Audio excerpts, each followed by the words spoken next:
Welcome, listeners, to the Stories Fables Ghostly Tales podcast, your one place for creepy, strange, and original stories. Today I have a bowl of cherries in front of me and some Earl Grey. I'm stoked as, and I bloody love cherries. If only I could share them, huh? Maybe one day, folks. So, our story today is a fan story titled The Pier Serial Killer. And your author today is Patrick Mcnamara. And what a creepy story it is. This is not for young ears, so please, if you got kids around, please sneak into a silent area and listen on low. Now, before I jump right in, we have our shoutouts. And this time I'm going to be a little bit more concise and summarize the names. I'm going to mention some key commenters, contributors, and recent top cities that listen to this show. I'll do my best to include as many people as possible, and remind me if I miss you, okay? So first I want to cover off my top SoundCloud contributors. These are recent listeners or old veterans who chat to me, post responses, comment, discuss, and answer questions on SoundCloud, or even spot skips in my audio. Just all around awesome listeners. For those of you who want to skip this part, the story starts at 4 minutes. I have Troy Shaw, Star Eve 2099, Kyle Brunt, Arkan Brother, Wee Woo, I Own Cows, Quasar Bolt, and Native Giggles. Thank you so much, you superstars. My top listeners, which are people who have listened to a large number of consecutive episodes, or a large number of episodes in an entire week. So, top of the list is Jakey's Baby, Nelson Brake, Monique Goody, Mary Cullen, I Own Cows, Megan Jones, Sunblind, Star Eve 2099, Jiri Pes Jira Krivenek, Kanon Sykes, Owen Kerr, Native Giggles, Troy Shaw, Kyle Brunt, Arkan Brother, Kuka, and Jose Cuaves, who I missed last time in my YouTube shoutouts. And my recent followers are Wolf Music, Quindon the Bunny, Hornley Nicole, Jordi Vivinakos Pie, Talk It Out, Reaper's Horror, Trey Forrester, Luciana Shumpf, Runnin' From Prez, Volant Life, Chahal Xavion, Chinda, Kelly Underwood, Crystal Clear, Tom Bishop, Mercy, Striped Music Diary Podcast, Blue, Ry-B1, Toffee, Dante Jenkins, Jacob Waybanger, The Dark Man, and Holbrook Kimberly. Thank you all so much for following. And to top these shoutouts off, the top cities and countries that listen to me are the United States, Columbus, Ohio, Brunswick, Australia, hey, Dumfries from the United Kingdoms. Thank you so much. And a special shout out to listeners from Ellensburg, San Francisco, and Houston, Texas, for coming in so close behind the other top cities. And thank all of you for simply listening. Lastly, before your story begins, I'll be doing YouTube shoutouts, and I'll be including all those that comment or interact on the channel with either me or the people on there. It's my way of saying thank you. So I have my Earl Grey in hand, and I hope you do too. Turn the lights off, the sound up, and get ready for an original story.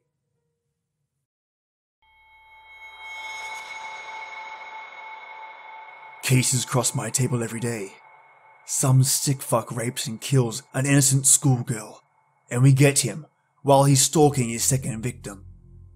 These guys are no rocket scientists. They make mistakes. All monsters, to some extent, do. I have been a homicide detective for almost 40 years. I have hunted all kinds of monsters, even other serial killers, before this particular case. This one, though, just haunts me. We never caught the guy. We had a good suspect, but he's dead. Guys like this have taunted us. They always do. However, this one costs me sleep. How can a human being be this evil? The first victim was 43-year-old Janice Thomas. She was found by her husband after he came home from work for lunch, August 5th, 1989. She lived in a one-bedroom apartment with her husband by the pier, towards the boardwalk. Obviously, we ruled out the husband after interviewing him for hours. Checking his alibi, he was cleared. Janice Thomas was stabbed 58 times. The killer obviously took the weapon with him. He obviously wore gloves. No fingerprints found whatsoever at the scene.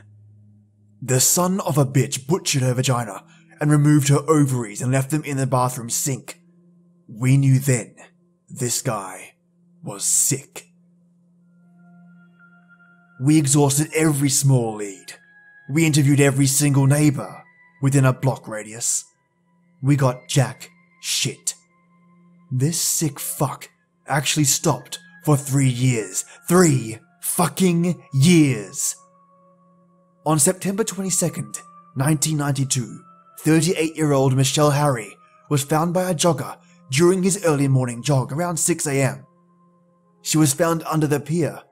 She was nude, stabbed 66 times. Again, her vagina mutilated. Again, the motherfucker removed her ovaries and he placed them right next to her.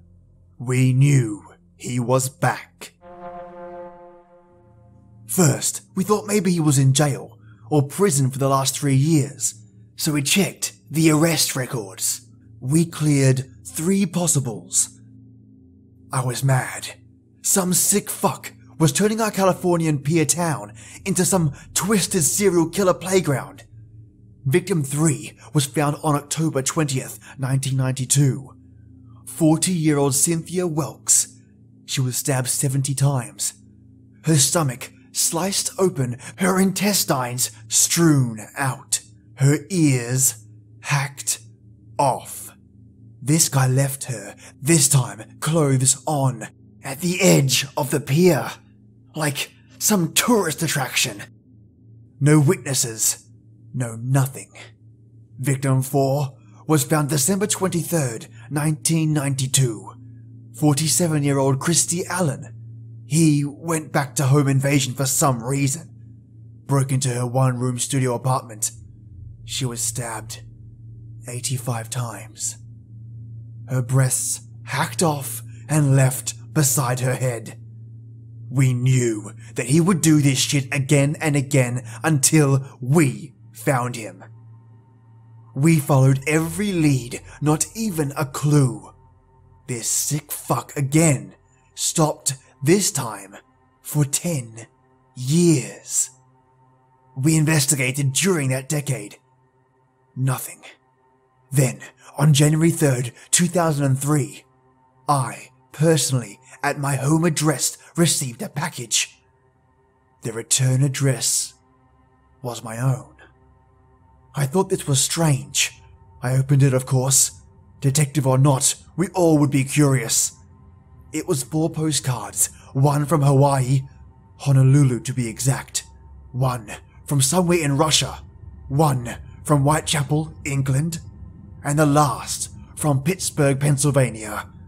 A piece of paper accompanied the postcards, apparently with the chronological order of the postcards.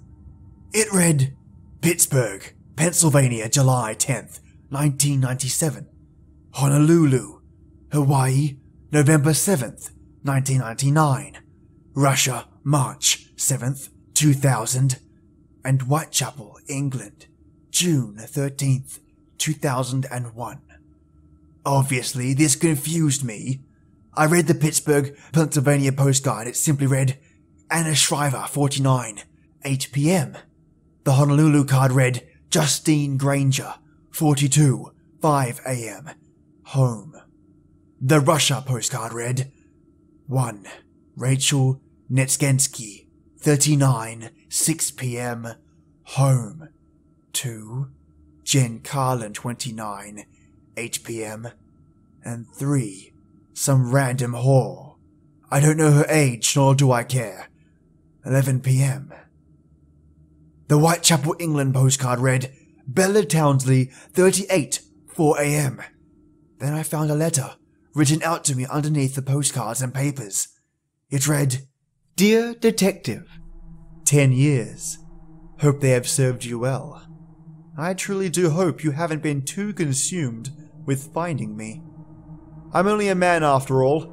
Granted, I am very, very sick. By that I don't mean insane. Clearly I am not. I know that what I have done is wrong. That's why I'm extra careful, as you have noticed. I grew tired of killing, but I shall return to my hobby after I rest. Who knows? Maybe you'll find me." I had a good lady friend of mine write this letter. Her DNA is on this. She has no record, so you won't find her. All she does is write for me. I understand that if I was to write, which could potentially lead to me getting caught. So I got my friend to write to you. She wrote on the postcards she is currently heavily medicated and I am controlling her. I have not decided whether to keep her or kill her. Love, the Pier, SK. I immediately had the letter and the postcards processed. The DNA was female. As we all knew it was. I called Scotland Yard in regards to the victims on the postcards from England. I confirmed it. As I checked all the women mentioned, they were all victims of brutal unsolved murders.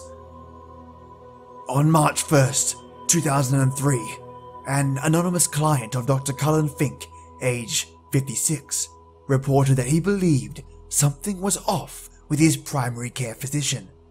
I interviewed the anonymous patient and looked into Dr. Cullen Fink, 56. He was born in Manhattan, New York.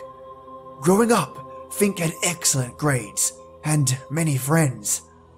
When Fink was 12, he suffered a series of head traumas.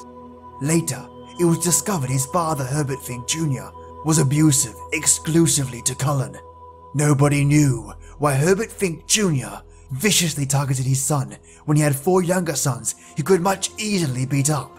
After the traumas, he several times tried to kill his own mother, who at the time was 42. Eventually, he ended up in a psychiatric facility and was released at 18. He studied to become a doctor and everything went amazingly. But during Fink's time in medical school, 5 high school age girls vanished. Melanie Daniels, age 16, Victoria Lange, age 17, Yolanda Rashim, aged 15, Helen Carter, aged 17, and Jessica Chang, aged 18. No trace left behind. A man in a black silk mask and a grey hoodie was spotted in the vicinity of Jessica Chang right before she vanished. Besides that, no leads. Later on, police discovered that the mask and hoodie were washed and disposed of in a dumpster several miles away. Dr. Cullen Fink had tremendous success. July of 1989, he suffered a brutal divorce from his wife of 7 years. She was 40 at the time. After the first murder, coincidentally, he left the Pier area for 3 years. When he returned in August 1992, a month later, more bodies began turning up. I am a strong believer of profiling. I operate closely with the behavioral science unit of the FBI. I contacted my friend, SSA Greg Wolf, a Native American profiler who has an amazing reputation. I sent him the crime scene photos, case files, the postcards, the letters, the paper, the bio of Dr. Cullen Fink. The case files I received from the PD, from where Fink went to medical school, and the high school girl missing person cases. Greg called me 3 days after getting all that and flat out told me, "He is your man. My profile would state his divorce triggered the hatred of women. He began to manifest by blaming his mother. His first kill, after years of hiding who and what he was, first shocked him, causing him to run, and once he realized he had enjoyed himself, he set out to do it again. I also discovered that he took a trip to Pittsburgh, Pennsylvania in 1997 to visit his brother exactly when the Pittsburgh victim was killed. He also travelled from 1998 till just recently returning, right before you received your package. It's him. His DNA is on record. I found it. He committed a rape in your area about 1 week ago. They didn't think to check the database for doctors, but I did. Bring him in for that, and then polygraph him about the murders. Then you got him. We arrested Dr. Fink from his home. He denied the rape charge. We told him we got his DNA, which startled him. We swabbed him by convincing him we just wanted to prove his innocence. That night, Dr. Fink committed suicide by hanging himself in his cell. We ran his DNA and surprisingly, we found out that our killer left traces which we were able to match with Dr. Cullen Fink to the Pier serial killer. We got him, but justice would never be served. He killed himself, ensuring we would never convict him even though we caught him. Dr. Cullen Fink killed 16 people. Nobody really knows who he was. His hatred for women made no sense. Sure, he blamed his mum for allowing his father to abuse him. But couldn't he have told her? She could have ended it. Instead, he targeted her. Thankfully, he was institutionalized, but released at 18. Everything a clean slate. Then he went to medical school. Not long after, he killed 5 high school girls. Their bodies never found. What did he do to them? Did he work alone? He obviously dated and was able to keep relationships. He got married and it lasted for 7 years. Then a divorce caused him to snap, brutally killing someone. He returns, hunts again, each time getting more and more brutal. 16 victims. And now he is dead. Those 5 girls, their parents, will never know that their daughters are gone, that some monster randomly selected them and just took them. Why did Cullen Fink do what he did? 16 victims. I write this as a suicide note. I don't understand why. It has consumed me for 15 years. I just can't face it anymore.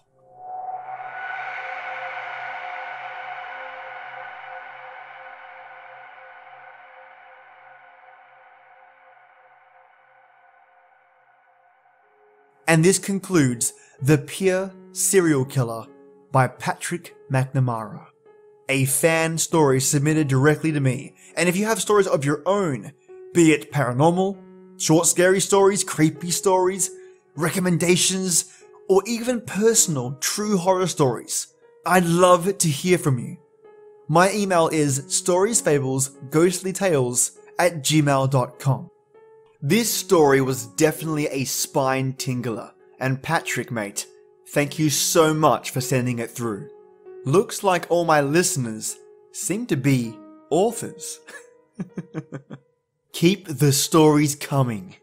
I can't wait for my next fan story. Oh, and also, if you get a chance to tell a friend about the podcast, that's one other awesome listener hopping on to this channel. Every single person that hops on here and listens helps the channel grow. And not just the channel, but it helps people, authors in particular, get more exposure, reach even more people and have their stories heard by other authors, listeners, and hopefully even inspire starting authors that they can do it, that they can write a story that captivates and enthralls. And frankly, a lot of my listeners just seem to have that talent in them already. So thank you so much for listening, and stay tuned tomorrow where I have a creepypasta waiting just for you. And on that note, my lovely listeners, it is that time. This is the place where stories live, and you telltellers come to listen.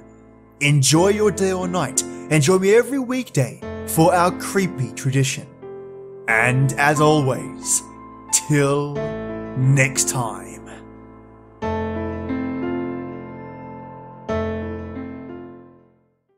Oh, you're still here? Well, time for some bloopers. Oh yeah, delicious tea. Gotta love me some Earl Grey. Oh, that's recording. Okay. I wonder if it's rude to eat and talk on the mic. I'm not going to do that. That's gross. My listeners don't want to hear me eating cherries and drinking tea. Oh, never have a bowl of cherries in front of you, man. It just freaking decimates. Gets decimated. There was like 20 here, now there's like 5. My goodness. I broke into her one-room studio apartment and said, "Who sent you?" That's the end of bloopers, ladies and gentlemen. Have a fantastic day or night. And thank you so much for listening. Sweet nightmares.